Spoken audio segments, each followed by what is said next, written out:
Wow, what a week! Global markets went on an absolute tear, a real whirlwind of activity that sent assets soaring pretty much everywhere.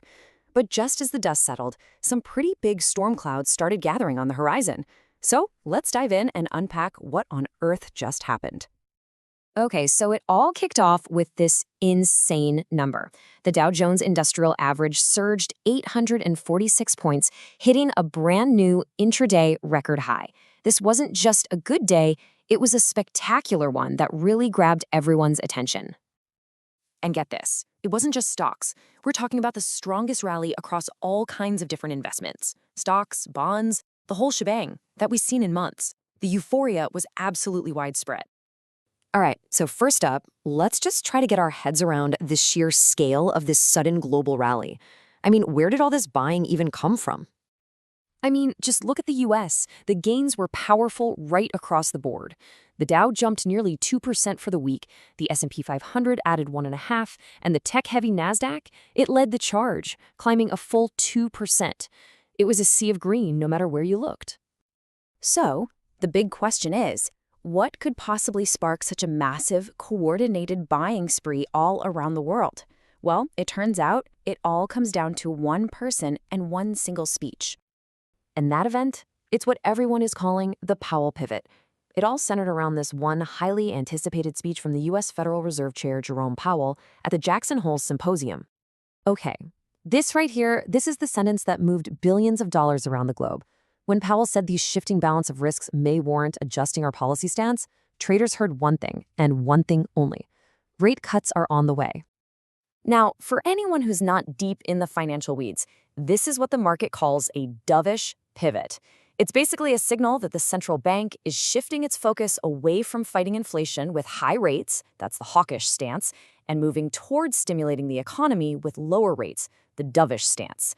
And if there's one thing you need to remember, it's that markets absolutely love lower interest rates. And wow, this chart just perfectly illustrates the immediate impact. The market went from maybe to definitely in a heartbeat. A staggering 91.3% probability of a rate cut at the Fed's very next meeting. That is overwhelming confidence, all sparked by that one little phrase. And you gotta understand, this wasn't just a Wall Street story. The ripple effects from Powell's speech went global, and man, they spread fast. Just take a look at China. The Shanghai Composite Index just rocketed to its highest point in nearly 10 years. That tells you that investors over there are now seeing a path to easier global money, which is, a huge shot in the arm for Chinese stocks. And the rally was, truly global. Look at these numbers. Shanghai up almost 3.5%. Japan's Nikkei over 1.7%, India's Sensex nearly 1%, and Europe's Stoxx 600 was also in the green. Powell's words were like a rising tide that lifted all boats, everywhere. But, and this is a big but, here's where the story takes a sharp turn. Because while the party was in full swing, you had some folks in the corner starting to point to some very big, very real worries that were bubbling up just beneath the surface. And it doesn't get much more blunt than this.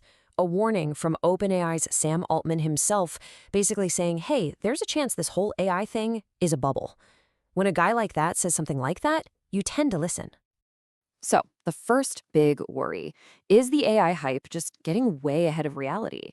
And look, this isn't just speculation. It's being fueled by a new MIT study showing that a whopping 95% of firms aren't seeing any return on their generative AI investments yet.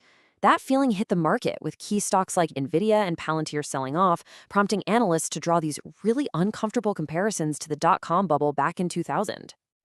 All right, worry number 2.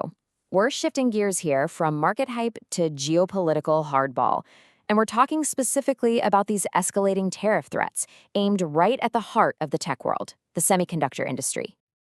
And what's really got people on edge here is the escalation. It started with a proposed 100% tariff on imported chips, but then came whispers of maybe even 300%. So what's at stake? Oh, just the entire $3 trillion global AI build-out, which, by the way, is completely dependent on these chips.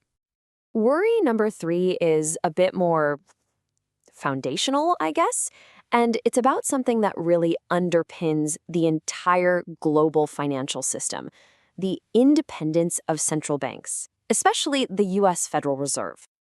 And this pressure is becoming alarmingly real. I mean, we're talking about direct threats to fire a Fed governor. That's a huge deal. It's leading analysts to draw these scary comparisons to places like Turkey and Argentina, where political meddling has just wrecked their economies. And the result of all this political drama, you can actually see it. It's creating real, measurable volatility in the US dollar. And the final worry is all about trade. You might have seen the headlines celebrating this big EU-US trade deal, but the reality on the ground, well, it's a lot messier. Key parts of the deal are still up in the air, major negotiations are way past their deadlines, there's this huge gap between the promise and the reality, and that creates a ton of uncertainty for businesses. So, you've a massive rally on one side and 4 huge worries on the other. Let's try to pull this all together and figure out what it all means for the markets moving forward. Okay, so when you boil it all down, this whole chaotic week really shines a light on 3 crucial themes we all need to be watching.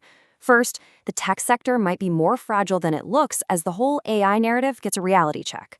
Second, global central banks are easing up, but they're doing it under a ton of political pressure. And third, you've got this massive tug-of-war playing out between economic nationalism, think tariffs, and globalization.